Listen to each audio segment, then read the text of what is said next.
choices we make. Remember to listen to your heart. You're gonna make the right choice when it matters the most. One hedgehog to another. Who does your highlights? The more you talk, the harder I want to hit you. This ends now. Our destiny awaits. You were right about one thing. This ends now.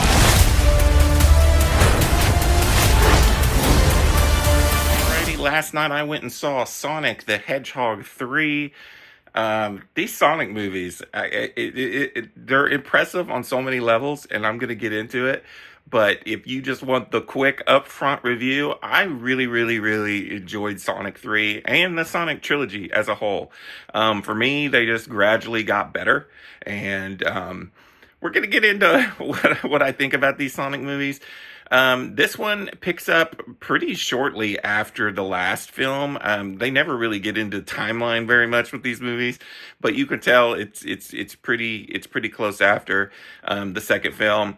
And we kind of pick off right where I think it was the end credit scene or the last scene of Sonic 2, where we have this new Hedgehog Shadow, voiced by Keanu Reeves, who does amazing. And he's been locked away for 50 years, and he basically breaks out Mewtwo style almost, and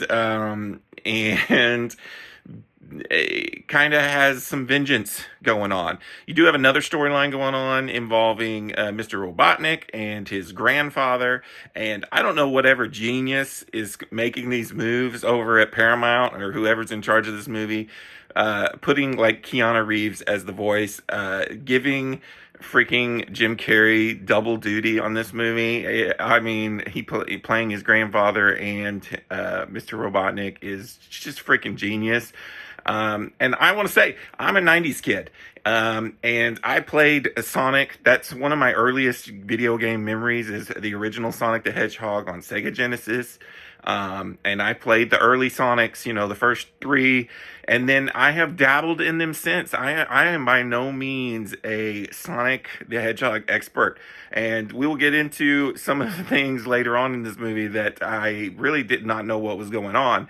But the fact that I still really enjoy these films, and they're very well made, and they're there for an adult, a 90s kid like myself, compared to something like the Super Mario movie, which was fine, but for me, that movie felt more geared towards kids, whereas this one, yes, has tons of kids in it, kid stuff in it, and the kids that were in the theater with me enjoyed it. I do feel like there was enough there for the 90s kid in me and for adults.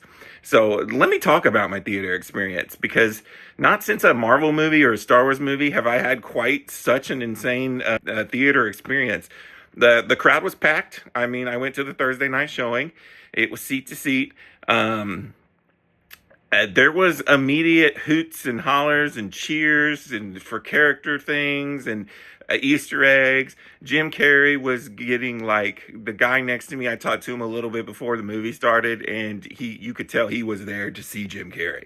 And I love Jim Carrey too, and I'm going to be honest, I was on the floor laughing at times too, but the crowd reaction was so positive and so, like, I could tell I was in there with a bunch of Sonic people. There are multiple moments in this movie that got, like, standing ovation, cheers, screaming. One kid reminded me of the cabbage guy in Avatar, just the amount of screeching he was doing at certain scenes in this movie, particularly the end credit scenes.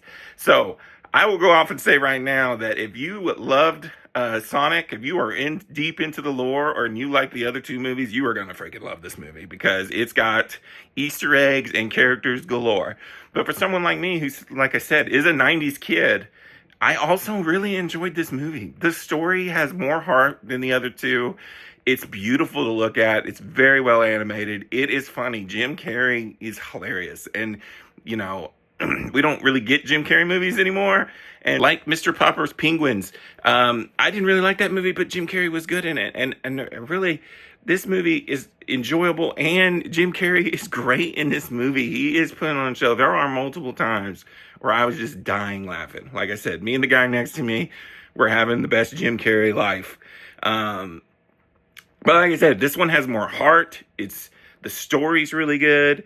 There's moments in this movie I was getting a little emotional, and I did not get that way with the first two movies. While I enjoyed the first two movies, I was like, yeah, they're fine for what they are. I was kind of like, it could be better. Like the first one, I gave a 3.5. I feel like, and the last one, I gave a 4. And because I feel like this is the best movie, I'm gonna give Sonic the Hedgehog 3 a 4.5 out of 5. I really, really enjoyed it. I would love to watch it again. I will be buying this and adding it to the collection.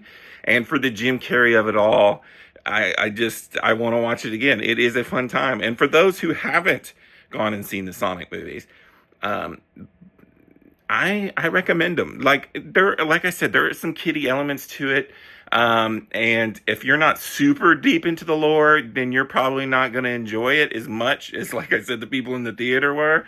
But as just a video game movie, they are entertaining. They're fun. This one has a lot of heart and emotional moments. And I really had a good time and enjoyed this film. So yeah. What'd you guys think of Sonic the Hedgehog 3? And until next time, this is Rainy Cage. Peace out.